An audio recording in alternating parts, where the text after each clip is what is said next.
Hey guys, क्या हालचाल आप सबका। माय नेम इज जेवी सिंह, एक बार फिर से आपके सामने हाजिर हूँ और आज हम करने वाले हैं स्केलेटन के ऊपर सारी की सारी रिसर्च।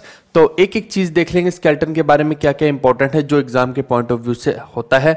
आप देखिए कि इस तरह से भूतों को डिपिक्ट करने के लिए ये पुतले से आपने देखे होंगे बहुत जगह पे, कई वो खोपड़ी लेके भी बैठे होते हैं ना, और उसके ऊपर पोटाश लगी होती है, यूँ पानी फेंकते हैं, यूँ धुआं निकलता है। तो वही वाले ये जो खोपड़ियाँ आप देख रहे हैं वही है, ये इसी चीज़ से हमारा बेसिकली सारा का सारा शरीर बना हुआ है। असलियत में देखा जाए तो यही हड्डियां हैं, इसके चारों तरफ अगर मांस लपेट दिया जाए तो हम बन गए एक तरह से, और अगल बगल बहुत सारे ऑर्गन्स लगा दिए जाएं तो एक तरह से क्या बन जाता है, ह्यूमन बन जाता है। ठीक है भाई, तो इसके बारे में अब पूरी की पूरी रिसर्च करनी है, तो आइए देखते हैं। सबसे पहले तो आपको ये पता होना चाहिए कि आपके ह्यूमन बॉडी के अंदर टोटल हड्डियां होती कितनी है, 206 हड्डियां होती हैं अप्रोक्सीमेटली। लेकिन क्या जब आपने जन्म लिया था तब भी 206 थी? तो आप इसका उत्तर देंगे नहीं। तब हमारी बॉडी के अंदर लगभग 300 के आसपास बोन्स होती हैं। तो आप सोचेंगे कि बाकी की हड्डियां कहाँ गई, क्या हमारे शरीर में से निकल निकल के बाहर कहीं और चली गई? जी नहीं। जब आप छोटे बच्चे होते हैं तो आपकी हड्डियां छोटी छोटी होती हैं, बाद में वो आपस में मर्ज होती हैं और वो एक बड़ी हड्डी का रूप लेती हैं। इस वजह से एक बच्चे के अंदर तो 300 से ज़्यादा हड्डी होंगी, लेकिन एक यंग के अंदर क्या होगा, 206 के आसपास बोन्स होंगी। यानी कि वो जुड़ जुड़ के टोटल एंड में कितनी बन जाती है, 206 बन जाती हैं। फिर जो ह्यूमन स्केलेटन है उसका मेन 6 मेजर फंक्शन होते हैं। क्या क्या होते हैं? एक तो आपकी पूरी की पूरी बॉडी को सपोर्ट देना, मूवमेंट के लिए protection, production of blood cells, storage of minerals और एंडोक्राइन रेगुलेशन। ये सारे के सारे इसके फंक्शन हो गए। फिर जो मेन बोन्स हैं ह्यूमन स्केलेटन के अंदर वो कौन कौन सी है? स्कल है, ये जो खोपड़ी आपको दिख रही है ये है ना, इसको क्या बोलते हैं? स्कल बोलते हैं। जो वही जिसके ऊपर वो बाबे से लेके जो गोले को, स्कल को लेके ना खोपड़ी को घूमते रहते हैं, धोना धाना करते रहते हैं, छू मंत्र करते रहते हैं, वही वाली है ये। ठीक है, इसके बाद शोल्डर की गर्डल हो गई। आप देखिए कि शोल्डर कहाँ पे है, ये आपका ये पूरे का पूरा शोल्डर का एरिया होता है। तो ये जो है शोल्डर गर्डल, ये एक इम्पॉर्टेंट है। फिर इसके अंदर आर्म जो है, आपकी बाजू जो हो गई है ना, ये पूरी की पूरी ये हो गई। फिर हैंड जो है, हैंड की बोन्स हो गई। फिर उसके बाद चेस्ट आ जाता है, चेस्ट में आप देख सकते हैं ये सारे का सारा चेस्ट का पार्ट हो गया। फिर स्पाइन हो गया। स्पाइन कौन सी होती है? ये जो पीछे रीढ़ की हड्डी गई हुई, पीछे देखना, आगे नहीं, इस लंग्स के पीछे देखो, लंग्स वाले स्ट्रक्चर के, जैसे ये हो गई है ना, तो ये क्या हो गई? स्पाइन हो गई, यानी कि वर्टिब्रेट हो गई। और ये सारे के सारे एक तरह से क्या बनाते हैं, आपके पूरे को पूरा मेजोरिटी ऑफ स्केलेटन बना देते हैं। फिर ये जो स्पाइन है, स्पाइन के अंदर देखिए सर्वाइकल एरिया कौन सा होता है, जो टॉप की 7 वर्टिब्रेट होती है ना, आप देखिए जो यहाँ पे है, ऊपर वाली जो 7 वर्टिब्रेट होंगी, 1 2 3 4 ऐसे करके 7 होंगी, वो क्या होंगी? सर्वाइकल होंगी। अब आप देखिए कि आपको पता कैसे लगेगा, थोड़ा सा आप अगर ध्यान से देखेंगे तो ये देखो कि ये कितने कितने भागों में बटा है। जैसे 1 हो गया, 2 3 4 5, तो ये जो है ये 5 भाग क्या जाने जाते हैं? ल्यूम्बर के नाम से जाने जाते हैं। ऐसे ही फिर ऊपर वाले जब जैसे जैसे ऊपर जाते रहेंगे अलग अलग नाम है इसके, बीच में थोरेसिस आएंगे, तो ये बीच वाले थोरेसिस हो गए। फिर जो टॉप के 7 है ना, ऐसे ही ये जो पीछे दिखाई दे रहे हैं आपको टॉप के 7 यहाँ पे होंगे, वो जो है 7 क्या होते हैं? वो सर्वाइकल एरिया होते हैं। तो आपको देखिए कि जैसे मेरे को जो हुआ था, मेरे को ल्यूम्बर में दिक्कत हुई थी। आपको मालूम है कि जब मैं एग्ज़ाम की तैयारी कर रहा था तो मेरे साथ भी यही हुआ था कि जो आपका L4 L5 वर्टिब्रेट होती है ना, ये जो है L4 L5 यहाँ पे, ठीक है, यहाँ पे जो है, यहाँ पे अगर दिक्कत हो जाए L4 L5 में, तो आपका क्या है कि वो पूरी टांग तक दिक्कत आती है, तो आपको चला ही नहीं जाता है, ना उठा जाता है, बड़ी समस्या आती है व्यक्ति को। मेरे तो खुद हुआ है, तो 10 महीने तक मैं बेड रेस्ट किया, तब जाके कहीं मैं ठीक हुआ। फिर एक बंदा था सरहंद में, उसने बहुत सारी पट्टियाँ वगैरह वो करता था, तो वो थोड़ा सा उसने फिजियोथेरेपी की, तब जाके मेरा सेट बैठा था। नहीं तो मेरे को तो खुद मैं बड़ा परेशान था, मेरे को तो ये भी नहीं पता था कि मैं उठ भी पाऊंगा दोबारा कि नहीं। लेकिन ठीक है, मालिक की रजा के साथ सब कुछ हो जाता है। फिर ऐसे ही आप देखिए कि इसके अंदर 5 फ्यूज्ड बोन्स होती हैं जिनको हम बोलते हैं सैक्रम। ल्यूम्बर नीचे वाली 5 हो गई। फिर नीचे उसके जब जाएंगे तो ये देखिए यहाँ पे 5 बोन्स, 5 हड्डियां जुड़ी होती हैं जिनको बोलते हैं सैक्रम। सैक्रम के नीचे ये छोटा सा दिखाई दे रहा है, ये है आपका कोकिक्स। क्या बोलते हैं इसको? कोकिक्स बोलते हैं। यानी कि यही आपकी वर्टिब्रेट का यूं गाड़ दिया, जैसे किल्ली होती है ना, किल्ली गाड़ देते हैं हम लोग, क्रिकेट की किल्लियां होती हैं नीचे से ऐसी होती हैं, तो इसको गाड़ देते हैं। तो ये जो नीचे वाली क्या होगी? कोकिक्स होगी एक तरह से, वही चीज़ मैंने यहाँ पे बताई है। फिर पेल्विक गर्डल जो हो गया, पेल्विक गर्डल किसको कहते हैं, ये आप दिख रहा है आपका, ये आप देखिए अभी हाथ लगाएंगे ना आप यहाँ पे इस साइड पे, तो वो जो ठुमके ठुमके नहीं मारते यूं यूं करके, बस ये वही वाला है जहाँ पे ठुमके के लिए हाथ रखते हैं, इसको पेल्विक गर्डल बोलते हैं। इसके 3 पार्ट होते हैं, इलियम, प्यूबिस और इस्चियम। मैं सारा आपको बता रहा हूँ कि हड्डियाँ होती कौन कौन सी हैं। फिर जब लेग की बात करेंगे तो इसके अंदर फीमर, टिबिया और फिबुला होती है। लेग ये है आपकी, इसके अंदर देखिए ये पूरी हड्डी को क्या बोलते हैं, फीमर बोलते हैं। फिर यहाँ पे जो होगी ये होगी टिबिया, फिर ये और नीचे आएंगे तो ये होगी फिबुला, और ये जो घुटना सा है, घुटने को बोलते हैं पटेला। पटोला मत बोल देना, पटोला पटोला है ना, पटेला है ये। फिर एंकल जो है, एंकल क्या होगी, और नीचे आएंगे आपके जो पैरों के वो गिट्टे होते हैं ना, अब मैं पैर उठा के जैसे यहाँ पे है ये गिट्टा है, ऐसी पैरों के नीचे भी क्या होता है, एक यूं बाहर से ओपनिंग आ रखी होती गिट्टा, तो वो जो गिट्टे हैं उनको क्या बोलते हैं, टेलस बोलते हैं। तो वही बता रहा है एंकल जिनको बोल देते हैं, या फिर इनको कैलकेनियस भी बोल देते हैं। फिर ऐसे ही फुट जो हो गया, यानी कि ये जो पैर हो गई, इनको क्या बोलते हैं, टार्सल, मेटास्टार्सल एंड फेलेंजिस। ये देखिए आप, ये जो ऊपर का पोर्शन होते हैं इसको तो बोलते हैं टार्सल, फिर जो बीच का पोर्शन है इसको बोलते हैं मेटासर्सल, और फिर सबसे आगे जो आपके पंजे हैं उनको क्या बोलेंगे, फ्लेंजिस बोलते हैं। ठीक है, तो ये बोन्स के नाम हो रहे हैं, एक तरह से अंदर जो हड्डियां हैं उनके नाम दे रखे हैं। फिर आप देखिए कि जो बोन्स बनती कैसे हैं, ये बनती हैं अगर कोई पूछे तो किस प्रोसेस से, तो ओसिफिकेशन से बनती हैं बोन्स। आपका जो कार्टिलेज होता है, मांस होता है, वो धीरे धीरे हार्डन होना शुरू हो जाता है, और एक पॉइंट ऐसा आता है जब वो क्या बन जाता है, वो एक तरह से बोन बन जाता है। लेकिन उसको इस चीज़ के लिए क्या चाहिए होता है, कैल्शियम चाहिए होता है, और बहुत सारा प्रोटीन चाहिए होता है। कैल्शियम और प्रोटीन का सारा इसमें गेम है। अब आप देखिए कि जो जॉइंट होते हैं, joint is the point where 2 or more bones meet. Joint का मतलब होता है, जैसे ये एक जॉइंट है, तो ये एक हड्डी ये हो गई और एक हड्डी ये वाली होगी, ये जहाँ पे मिलेंगी इसको क्या बोलेंगे, जॉइंट। अब ये देखिए ये सब चीज़ें मैंने शुरू में भी पढ़ाई थी, जब मैं टिश्यूज़ वगैरह, सेल्स वगैरह पढ़ा रहा था, वहाँ भी मैंने ये सब चीज़ें पढ़ाई थी, जॉइंट्स, लिगामेंट्स वगैरह क्या होते हैं। फिर जो 3 मेन टाइप हैं जॉइंट्स के, वो कौन कौन से हैं, फाइब्रस जॉइंट्स, ये वो जॉइंट्स हैं जिसके अंदर मोशन नहीं पॉसिबल, इमूवेबल होते हैं। फिर कार्टिलेजनस जॉइंट्स वो होते हैं जो पार्शियली मूव कर सकते हैं, पूरे अच्छे से नहीं कर सकते। फिर साइनोवियल वाले हो गए जो फ्रीली मूवेबल जॉइंट्स हैं, उनको आप कहीं भी घुमाइए, जैसे ये हो गए साइनोवियल है ना, इसको कहीं भी मैं घुमाता रहूँ, ऐसे ही है। ठीक है, टेंडन क्या होता है, टेंडन होता है जो ज्वाइन करता है मसल को और बोन्स को। मैंने टिश्यूज़ के अंदर बताया था आपको कि ये जो है ये मेरा क्या हो गया, कार्टिलेज हो गया, या फिर इसमें कहेंगे एक तरह से ये पूरा कार्टिलेज क्या है, मसल है। ये जो ऊपर जैसे व्यक्ति का जो डोला बनता है, ये क्या होगी, मसल हो गई, और उसके नीचे क्या होगी, हड्डी। हड्डी और इस मसल को जो जोड़ता है उसको क्या बोलते हैं, टेंडन बोलते हैं।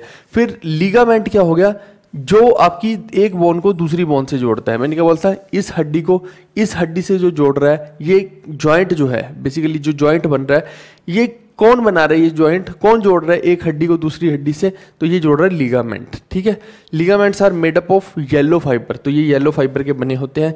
The skeletal system in adult bodies of 206 bones, ये तो मैं पहले ही बता चुका हूँ, 206 हड्डियाँ होती हैं। अब देखिए स्ट्रक्चर ऑफ बोन्स के बारे में। जो हमारा स्केलेटन है वो लगभग 30 से 40% जो है ना, वो बना हुआ है आपका, मतलब लगभग आप पूरी बॉडी जैसे, ये पूरी की पूरी बॉडी जैसे हम हैं, पूरी की पूरी बॉडी, मांस वगैरह है, सब कुछ है, तो इसमें 30 से 40% तो हमारी हड्डियां ही हैं। ये जो स्केलेटन है ना, अंदर का ढांचा है, वही 30 से 40% है। फिर जो स्केलेटन का मास है, that is made up of non living bone matrix and many tiny bone cells. ये जो पूरे का पूरा स्केलेटन है, ये बना किस चीज़ का हुआ है, नॉन लिविंग बोनी मैट्रिक्स से बना हुआ, ये पूरा का पूरा नॉन लिविंग है। कुछ कुछ लिविंग सेल्स भी होते हैं, वो भी हम आगे देखेंगे इसके अंदर, लेकिन जो ज़्यादातर है वो नॉन लिविंग रहते हैं, और साथ में क्या होता है, टाइनी बोन सेल्स भी होते हैं इसके अंदर। फिर रफली half of the bone matrix mass is water. ये जो पूरा बोन मैट्रिक्स है, इसमें आधा तो देखिए पानी ही होता है। यही बोलते हैं ना 70-80% हमारी बॉडी तो पानी से बनी हुई है। आप देखो कि सिर्फ इसको देखो आप, ये पूरी की पूरी हड्डियों के अंदर भी देखिए पानी ही है, एक तरह से ये बोल रहा है, आधा तो उसमें पानी है। फिर बाकी का जो अदर है वो क्या है, कोलेजन प्रोटीन है। कौन सा प्रोटीन, कोलेजन प्रोटीन, और साथ में क्या है, कैल्शियम कार्बोनेट और कैल्शियम फॉस्फेट। तो पानी, कैल्शियम कार्बोनेट, कैल्शियम फॉस्फेट और कोलेजन प्रोटीन, ये 4 चीज़ें अगर जोड़ दी जाएं तो आपकी ये हड्डियां बन जाती हैं। हड्डियां इस 4 चीज़ों की मिक्सचर होती हैं एक तरह से। फिर जो लिविंग बोन सेल्स होते हैं, कुछ कुछ मैंने बोला था ना यहाँ पे नॉन लिविंग के साथ साथ कुछ कुछ लिविंग बोन सेल्स भी होते हैं। वो कहाँ पे फाउंड होते हैं, वो एजेस ऑफ बोन्स में। बोन्स के जो एजेस हैं केवल इनके किनारों पे ही ये आपको देखने को मिलेंगे। And in small cavities inside the bone matrix, जहाँ पे कहीं पे भी छोटी छोटी कैविटी होंगी ना, वहाँ पे जहाँ जहाँ भी छोटी छोटी कैविटी हो जाएंगी वहाँ पे आपको देखने को ये लिविंग बोन सेल्स मिलते हैं। और the bone cells allow bones, अब इनका काम क्या है बोन सेल्स का, ये क्या करते हैं, ग्रोथ और डेवलपमेंट ऑफ बोन्स में हेल्प करते हैं।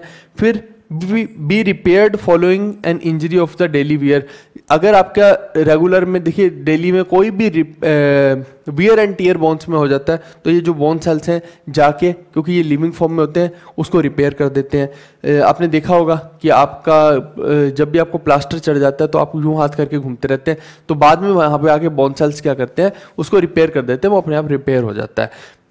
अगर ब्रोकन डाउन हो गया है तो वहां पे क्या करते हैं, बी ब्रोकन, कई जगह पे ये क्या करते हैं, खुद ब्रोकन डाउन हो जाता है to release their stored minerals. अगर आपकी बॉडी को कहीं पे मिनरल्स की जरूरत है तो ये जो बोन सेल्स होते हैं ना लिविंग वाले, ये क्या करते हैं, खुद ये शहीद हो जाते हैं, ब्रेक डाउन हो जाते हैं और फिर किस में कन्वर्ट हो जाते हैं, मिनरल्स में कन्वर्ट हो जाते हैं, अगर आपकी बॉडी को नीड है तो। अब हम देखते हैं थोड़े से फैक्ट्स। अगर आपसे कभी भी पूछ लिया जाए कि लॉन्ग सबसे बोन्स हमारी बॉडी में कौन सी है, लंबी लंबी बोन्स, तो हम बोलेंगे फीमर, टिबिया, फिबुला, मेटास्टार्सल, फेलेंजिस, ये सारी क्या है, लॉन्ग बोन्स हैं। अगर शॉर्ट बोन्स का पूछेंगे तो हम बोलेंगे कार्पल, रिस्ट, लार्सल ऑफ फुट, ये सारी की सारी शॉर्ट बोन्स हैं। अब एक क्वेश्चन आ सकता है, आपसे ये पूछ सकते हैं कि लॉन्गेस्ट बोन बताइए, यहाँ पे लिख लीजिए कहीं कि बोन की बात हो रही है।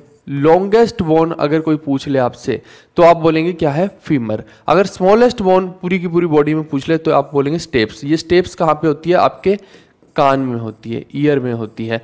और फीमर कहाँ पे होती है, आपकी लेग में होती है। ठीक है भाई, कहाँ पे होती है आपके, मैं लिख रहा हूँ आपको ताकि नोट्स के अंदर भी ये चीज़ मिल जाए।